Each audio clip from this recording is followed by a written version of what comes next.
Filmes de horror que perturbam e incomodam, mas não necessariamente assustam. Filmes repletos de camadas, comentários e metáforas sociais por trás de tramas mais angustiantes do que horripilantes. Afinal, o que é esse tal de pós-horror? Quebra de regras e códigos? Reinvenção de um gênero estabelecido? Ou apenas hype da indústria para apresentar o velho de um jeito novo? É o que nós vamos descobrir aqui, depois que você deixar o seu like, seguir o canal e ativar o sininho. Vem com medo, mas não muito, porque a gente volta depois da vinheta. Olá, seja muito bem-vindo. Meu nome é Ale Garcia.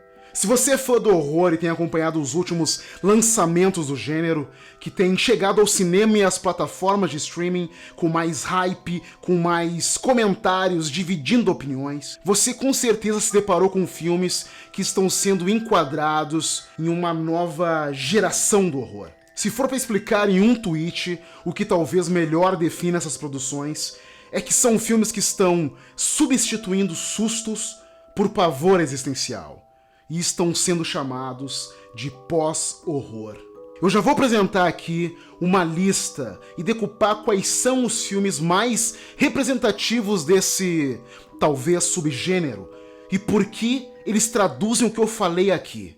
Aguenta que a gente já vai para essa lista. É importante a gente trazer mais contexto. Você concorda comigo que quanto mais clichês e regras um produto cultural tem dentro de um gênero, mais fácil fica de prever como um filme realizado naquele gênero vai se comportar, certo? É o grande desafio de tentar fazer algo muito bom dentro de códigos.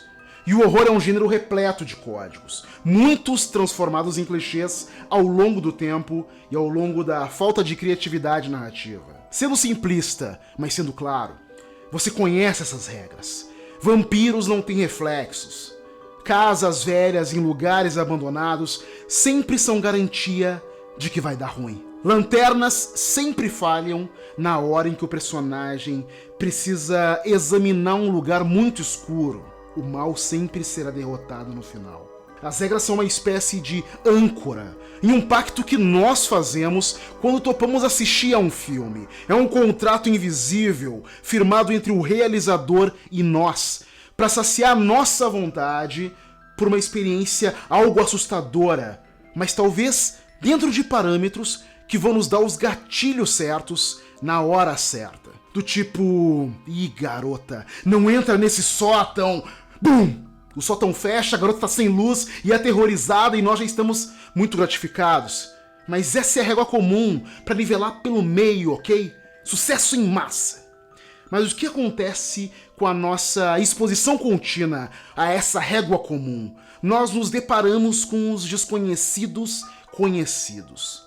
Filmes que parecem muito uns com os outros, filmes previsíveis. Certos cineastas estão começando a buscar quebrar esse contrato do qual eu falei, se perguntando: o que acontece se eu me desviar dessas convenções e realmente colocar o meu espectador numa escuridão de imprevisibilidade? É possível dizer que esse termo, pós-horror, começou a ser disseminado com filmes lançados pós-2010. E naquele momento, eles estavam respondendo às características muito semelhantes. Eram filmes de baixo orçamento ou independentes dos grandes estúdios. Filmes que vão contra todo tipo de estratégia convencional, como os jump scares, aqueles sustos repentinos. Só que são filmes que, em sua maioria, ainda mantêm as referências usuais de um filme de horror, como fantasmas, demônios, seitas, possessões, etc. I can still hear that voice.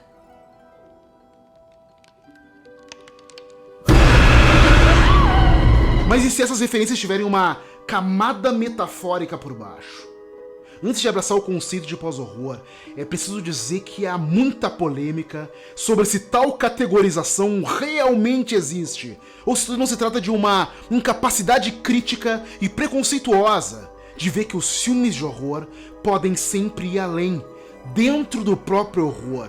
E para isso não é preciso criar um subgênero, porque vê aqui comigo, isso pode acontecer por esconder uma repulsa ou um preconceito velado em relação ao gênero do horror por si só. Coisa de crítico que valoriza o trama realista como única expressão verdadeira com mérito no cinema. Coisa de crítico que faz com que, mesmo o horror sendo o gênero mais lucrativo da indústria do cinema, ele nunca seja levado a sério o bastante para ser incluído nas premiações mais importantes.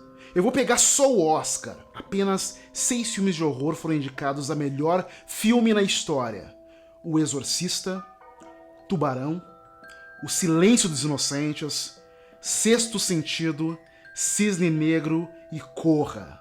E desse, só O Silêncio dos Inocentes venceu.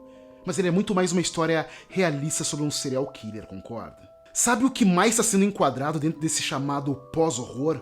Os thrillers sociais. É isso, filmes que usam o gênero do horror para fazer comentários e críticas sobre eventos e questões atuais da sociedade. 2 exemplos recentes são Corra e Nós. Os 2 do Jordan Peele, os 2 refletindo sobre racismo. A marca registrada desses filmes é que eles têm projetado seus sustos em torno de questões polêmicas, políticas ou culturalmente pesadas, que nos deixam inquietos. Filmes de horror sempre exploraram medos comuns, palhaços e monstros e fantasmas e demônios, mas o ser humano tem um medo horrível da própria humanidade e da nossa capacidade para fazer o mal. Pós-horror é sobre brincar com as ideias que nos assustam. Quer ver? E se a minha namorada, na verdade, faz parte de uma família interessada em usar o meu corpo de homem negro para receber a consciência de pessoas brancas, e eu perder o controle sobre a minha liberdade individual? Para alguns, o filme Corra pode ser só um filme de troca de corpos, mas segundo o diretor Jordan Peele, é uma metáfora para a elite liberal que insiste em dizer que não é racista, quando toda a estrutura é racista. O protagonista do filme, sendo um negro numa casa repleta de brancos, é o terror contemporâneo de ser um negro em um mundo que quer manter um poder branco e usar da fisicalidade negra. E é o Jordan Peele também quem elucida muito sobre esse pós-horror, ou sobre o bom horror. Ele disse que tanto a melhor comédia quanto o melhor filme de horror parece se passar na realidade. Mas você faz isso dobrando regras ou aumentando essas regras. Só que o mundo ao redor ele é real. Agora, a gente pega um filme como A Bruxa, que tem título e trailer sugerindo um filme de horror mais ou menos convencional. Tem tradição satânica no filme? Tem. Mas tem poucos sustos. Tem poucas perseguições frenéticas ou explicações demais.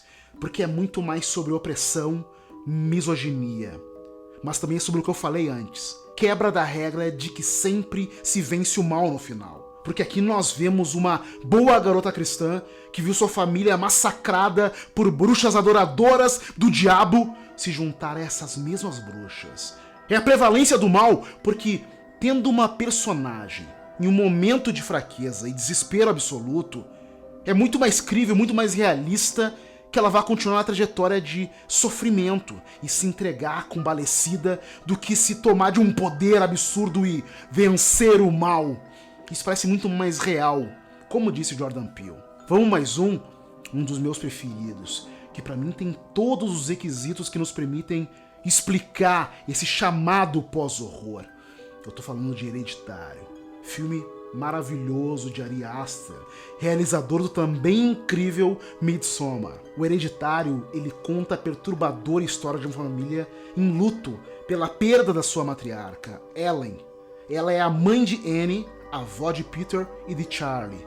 Só que após o funeral, fenômenos estranhos começam a acontecer na casa da família, culminando em novas desgraças. Hereditário tem, novamente, o apoio naquele real sobre o qual Jordan Peele falou. Tem muita coesão narrativa, um trabalho preciso para retratar uma seita adoradora de um demônio, sobre o qual se tem referências literárias reais. É um filme que cria uma atmosfera para atordoar o espectador com o declínio mental daquela família, mas também através de cenas explícitas de uma violência avassaladora. Mas se é um filme sobre um culto satânico liderado pela matriarca Ellen, que arruína uma família, ele também é mais do que isso. Ele tem essa camada profunda para falar de luto, de trauma e o significado da hereditariedade. Hereditário também é, e muito é, sobre as cicatrizes familiares, causadas por doenças mentais passadas de geração em geração ou as grandes tragédias. Imagine esse filme sem o componente paranormal, satânico. Ainda assim seria um drama trágico e perturbador, mostrando a decadência de uma família por suas perdas e as dificuldades de lidar com isso. E se você quer se aprofundar e ver ou rever os filmes sobre essa premissa, tem muitas outras produções que estão sempre presentes nessa lista, como A Ghost Story, Suspiria, Midsommar, do qual eu falei, e Ao Cair da Noite. São todos filmes que mostram o potencial do horror para atuar como uma alegoria potente para os tempos assustadores que nós vivemos, para investigar traumas familiares, preconceitos, medos primitivos, temores sociais. São filmes que dizem mais sobre o mundo do que sobre questões particulares, independente se é válido ou não criar um subgênero para enquadrar o avanço do horror. O importante mesmo é que o horror está avançando. São novos reinos a serem dominados, cineastas e atores consagrados felizmente embarcando nesse novo momento. E nós, amantes do horror, do pós-horror, só temos a agradecer com esse tanto de ótimas e profundas histórias. Muito obrigado por estar aqui junto comigo. Um grande beijo pra você. Segue aí o Omelete em todas as redes e até a próxima.